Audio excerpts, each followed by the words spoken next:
Hello, and welcome to Womplay's Guide for 100 Doors Escape from School. In this story-driven puzzle game, you'll play the role of a knight in shiny armor for Mia, a little girl who got locked down in a school and wants to go home. Going from one classroom to another may not be as simple as it sounds, so get ready to pick your brain. We will, however, try to make it easier for you with our beginner guide and some tips and tricks to beat the game. Let's go!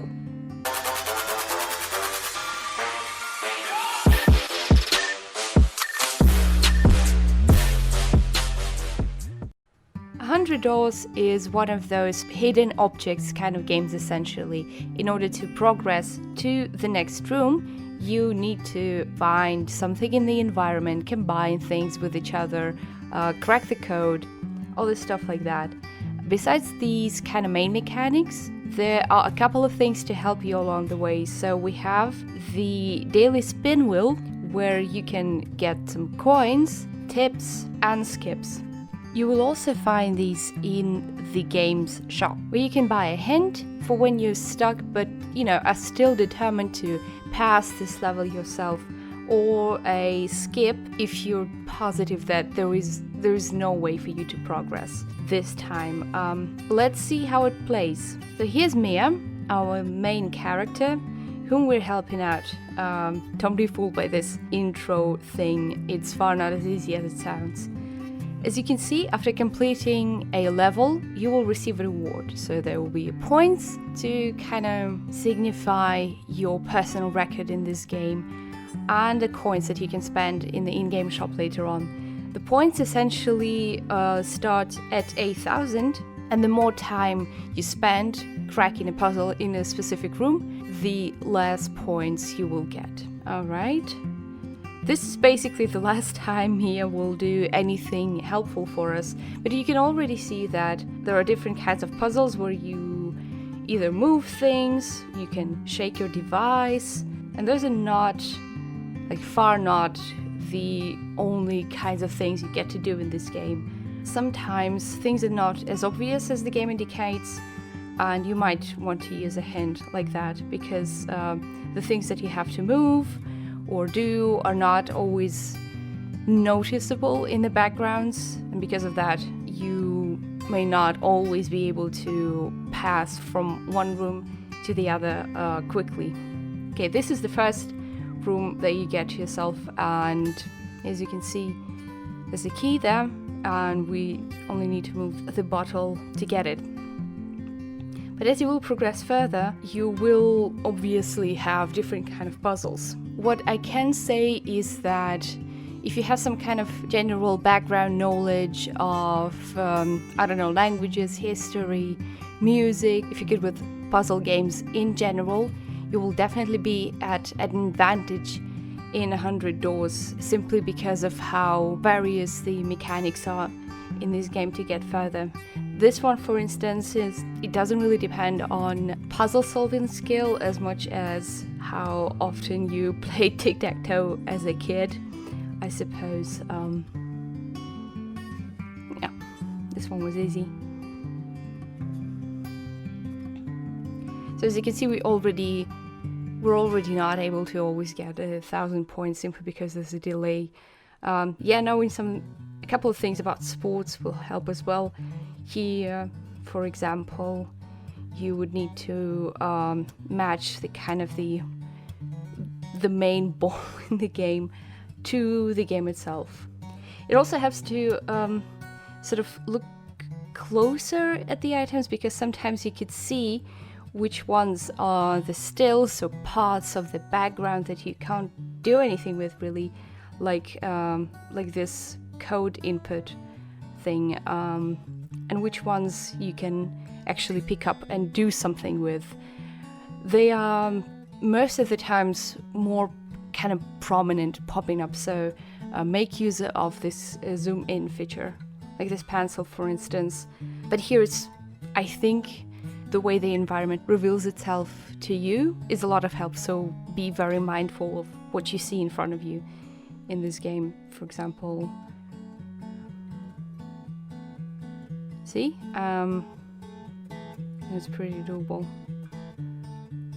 And just like that, we're in. Those are the basic mechanics, of course.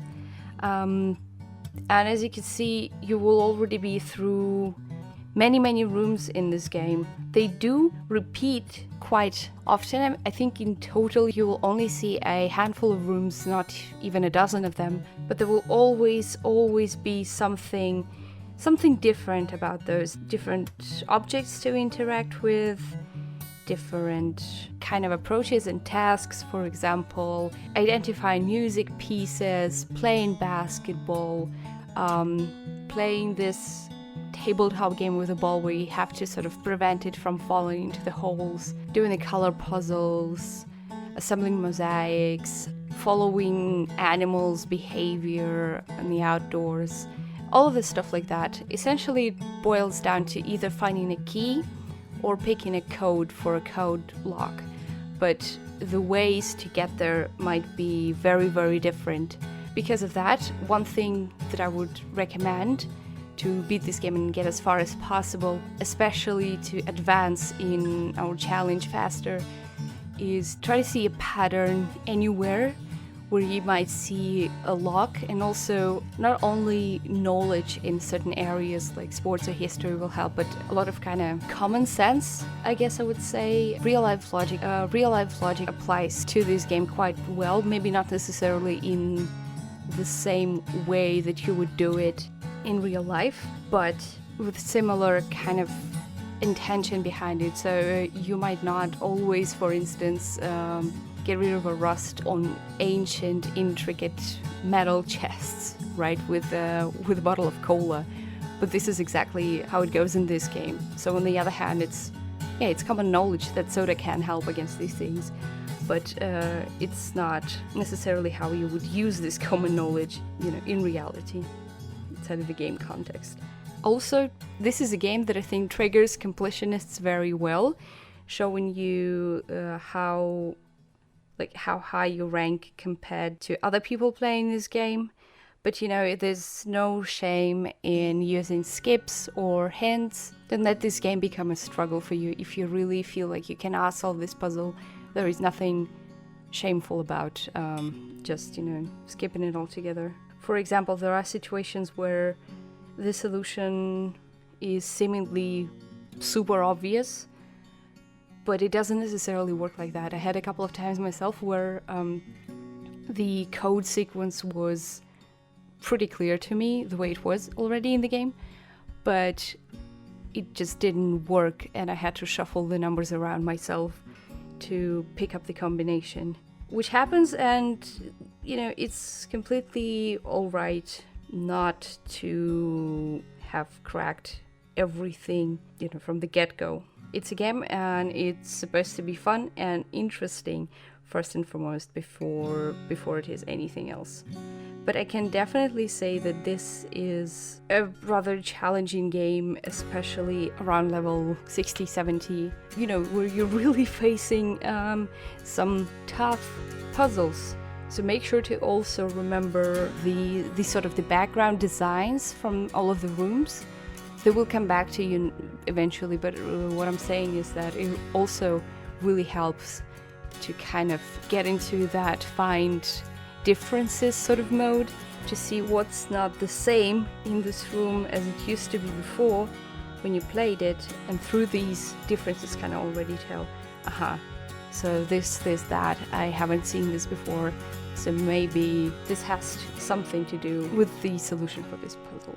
And of course, try to be attentive. I know that this is a lame advice, but there were many times where something I missed for a solution, like an item or something, it was right under my nose, and I just couldn't see it.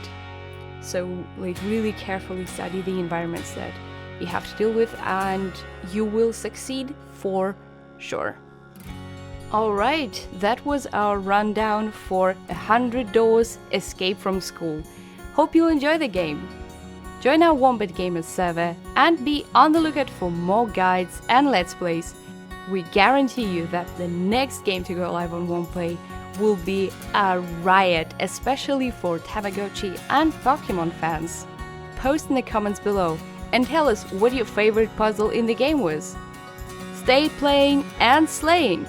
Ciao!